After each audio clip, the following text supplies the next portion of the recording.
Assalamualaikum warahmatullahi wabarakatuh. Selamat pagi semua.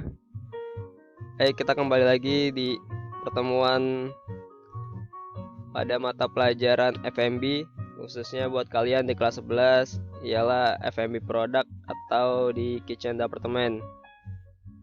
Untuk materi untuk minggu ini kita akan bahas untuk modul yang kedua, materi yang kedua di FMB Product ya.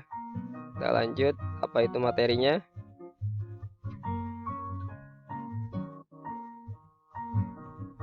Materinya ialah tentang tools and equipment kitchen. Yang sebelumnya kita sudah berbicara tentang kitchen dan organisasinya. Sekarang di minggu ini kita akan berbicara tentang tools and equipmentnya. Alat-alat apa saja yang kalian akan jumpai, yang akan kalian temui, dan apa yang kalian akan gunakan ketika kalian diberi kesempatan untuk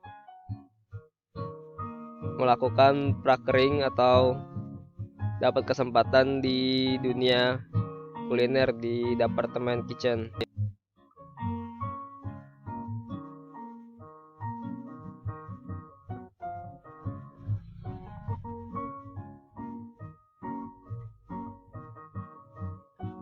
Berdasarkan ukurannya, peralatan di kitchen itu dibagi menjadi dua golongan. Yang pertama peralatan kecil atau tools and utensil kitchen. Lalu yang kedua ialah peralatan besar yang biasa kita sebut equipment kitchen. Secara garis besar, equipment kitchen ialah barang-barang yang tidak kita bisa pindahkan atau tidak bisa kita bawa dengan tangan kosong. Sedangkan utensil atau tools itu bisa kita bawa kemana-mana, bisa dipindah-pindahkan.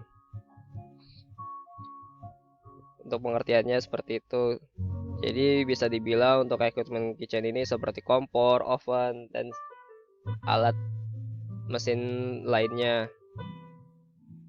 Lalu untuk peralatan kecil itu sendiri dibagi menjadi tiga golongan atau tiga kategori berdasarkan bahan pembuatannya. Yang pertama ada stainless steel, yang kedua ada wooden atau dari kayu, dan yang ketiga ada rubber dari plastik maupun dari melamin ya.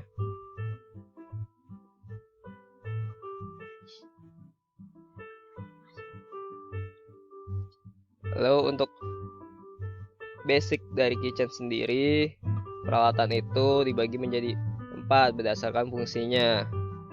Yang pertama tetap ada kitchen equipment, dan yang kedua ada alat masak, yang ketiga ada alat mencampur atau menyimpan, dan yang terakhir adalah alat pemotong. Alat yang dimaksud dengan kitchen equipment ialah semua mesin atau alat yang digunakan pada proses pemasakan yang menggunakan tenaga listrik maupun gas yang menunjang proses produksi. Sedangkan alat masak ialah alat kecil yang secara umumnya digunakan langsung pada kegiatan produksi ya, kegiatan pengolahan seperti panci, wajan, dan sebagainya. Sedangkan untuk alat mencampur atau menyimpan ialah alat yang digunakan pada saat preparation, yaitu menyampur bahan maupun menyimpan bahan. Dan untuk alat memotong sendiri ialah alat yang digunakan untuk kegiatan memotong, persiapan yang dilakukan pada saat preparation atau menyiapkan bahan makanan yang akan diolah. Tetapi alat memotong sendiri ialah alat memotong ya, seperti pisau hingga sampai ke mesin pemotong seperti slicer daging maupun slicer pada roti. Itu termasuk alat pemotong di kategori alat pemotong ini. Jadi bukan dimasukkan dalam kategori kitchen equipment seperti itu.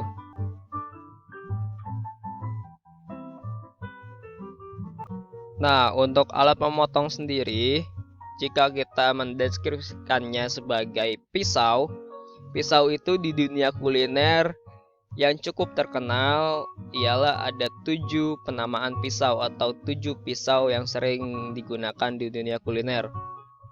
7 pisau tersebut, yang pertama ialah chef knife atau biasa kita kenal sebagai pisau dapur. Pisau yang kalian sering jumpai di dapur kalian sendiri, yang sering digunakan oleh ibu kalian. Bentuk atau karakteristiknya sama seperti pisau pada umumnya yang sering kalian lihat untuk chef knife. Ini pisau yang paling populer yang sering digunakan di dunia kuliner. Sedangkan yang kedua ialah paring knife. Paring knife ini sama bentuknya seperti kitchen knife, tetapi ukurannya lebih kecil daripada chef knife. Paring knife paling panjang itu mempunyai panjang ialah 15 cm. Jadi kegunaannya khusus untuk memotong, menggarnis, mengcarving hal-hal yang lebih detail, yang lebih rinci, yang lebih kecil, yang tidak bisa dilakukan oleh chef knife. Jadi paring knife ini pisau kecil ya, yang sering digunakan di dunia kuliner, atau biasa kita kenal juga sebagai carving knife. Lalu yang ketiga ada cleaver knife atau bone chopper knife. Karakteristiknya memiliki badan seperti kampak atau kotak kokoh untuk badan pisaunya, kampak golok ya, seperti itu bentuknya. Jadi kotak lebar ya, seperti HP, seperti tablet. Itu yang dinamakan cleaver knife. Kenapa mendapat nama cleaver knife? Karena pisau tersebut banyak kegunaannya atau lebih comfortable buat juru masak melakukan berbagai hal dibandingkan menggunakan chef knife. Karena mungkin di chef knife kita nggak bisa memotong tulang atau memecahkan tulang, tapi untuk cleaver knife ia bisa melakukannya. Memang ia sangat kokoh dan kuat gitu untuk memecahkan tulang, mencacat tulang dan sebagainya. Ia bisa, jadi lebih comfortable bagi kita seorang chef menggunakan cleaver knife. Cleaver knife juga merupakan pisau nomor 2 yang paling populer di dunia kuliner. Lalu yang keempat ada fillet knife. Fillet knife sendiri ialah fillet yang khususnya ada di divisi butcher, divisi yang sudah kita bahas ya minggu lalu. Kegunaannya untuk mensasat, memisahkan antara daging dan tulang, memisahkan antara daging dengan kulit, dan hal lainnya. Itu yang dimaksud dengan fillet knife. Fillet knife ini mempunyai bentuk pisau panjang, lebih runcing dibandingkan chef knife. Lalu ada yang kelima ialah bread knife. Sama seperti penamaannya, bread knife ini difungsikan untuk memotong roti atau pisau roti. Bentuknya seperti penggaris, tetapi mata pisaunya bergerigi seperti gergaji. Mungkin udah sering juga kalian temui ya untuk bread knife sendiri. Lalu yang keenam atau yang terakhir, ini bukan berbentuk pisau, tapi ini peralatan pendukung untuk pisau itu sendiri. Yang keenam ialah peeler knife atau pengkupas. Fungsinya untuk mengupas sayuran seperti kentang, wortel, dan sebagainya. Mungkin juga sering kalian jumpai untuk filler knife sendiri. Lalu yang terakhir ada shaper knife. Shaper knife ini ialah pengasap pisau. Mungkin yang familiar buat kalian, pengasap pisau ini berbentuk batu ya. Tetapi di dunia kuliner ada shaper knife yang berbentuk stick atau tongkat. Ini juga lebih familiar juga kalau di dunia kuliner atau department kitchen itu memakai yang shaper knife stick daripada shaper knife yang batu, yang stone. Seperti itu. Oke, boleh kita lanjut. Slide berikutnya ialah untuk chopping board atau pasangan dari pisau itu sendiri. Chopping board atau cutting board atau yang biasa kita kenal sebagai telenan, ini mempunyai 6 warna di dunia kuliner. 6 warna sendiri ada biru, merah, hijau, kuning, coklat, hingga putih. Pewarnaan tersebut fungsinya untuk mencegah kontaminasi bahan-bahan makanan. Karena seperti kita tahu, bahan makanan pasti mempunyai kuman, bakteri, ada yang baik, ada yang jahat. Tetapi ketika bahan itu atau kuman dan bakteri itu tercampur dengan bahan lain, akan terjadi kontaminasi yang mungkin berbahaya bagi tubuh kita. Untuk pewarnaan sendiri di cutting board juga berlaku untuk pewarnaan di pisau. Ada biru, itu warna untuk seafood atau makanan air laut, air asin, air tawar. Yang penting ialah kategori seafood, ikan, kerang, dan sejenisnya.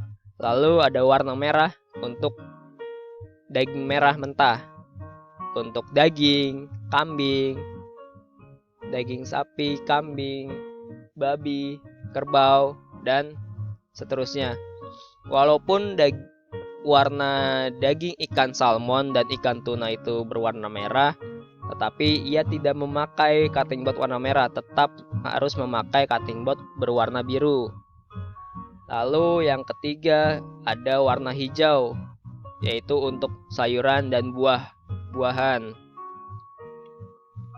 Ini sangat riskan ya kalau kalian menggunakan cutting board warna hijau. Jangan pernah menggunakannya untuk bahan protein, khusus untuk sayuran dan buah, karena bahan protein sangat mengandung bakteri dan kuman, dan itu tidak baik kita mencampurnya dengan bahan vegetable ataupun fruit.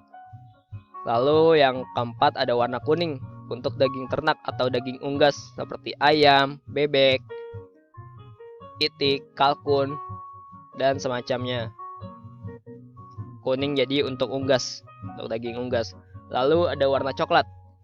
Mungkin warnanya bisa coklat, bisa hitam, coklat kehitaman, sampai menggunakan telenan berbahan dasar kayu. Ialah untuk daging atau untuk olahan matang yang sudah selesai diproses, yang sudah selesai pada tahapan produksi hingga siap untuk diserve ke tamu atau disajikan ke tamu. Itu menggunakan telenan warna coklat atau menggunakan telenan kayu. Lalu yang terakhir ada warna putih. Warna putih ini digunakan untuk produk roti, produk olahan susu seperti keju, maupun untuk produk pastry seperti kue, coklat, dan sebagainya. Maka dari itu, untuk telenan atau chopping warna putih biasanya sering kalian jumpai di divisi pastry and bakery maupun di cool kitchen. Mungkin di cool kitchen digunakan untuk memotong keju maupun memotong roti untuk pembuatan kanafe maupun sandwich. Seperti itu. Jadi itulah pewarnaan untuk cutting board sendiri. Bagaimana kegunaannya harus kalian perhatikan ketika kalian nanti terjun di dunia kuliner ya. Begitu juga untuk pewarnaan pada gagang pisau. Itu sama seperti pewarnaan cutting board yang saya jelaskan. Semoga bisa kalian pahami ya. Karena ini sangat riskan pada hygiene dan sanitasinya. Baik, mungkin cukup sekian paparan atau penjelasan materi pada minggu ini untuk materi tools and equipment kitchen. Selebihnya bisa kalian download pada lampiran file yang udah saya sematkan di e-learning kita.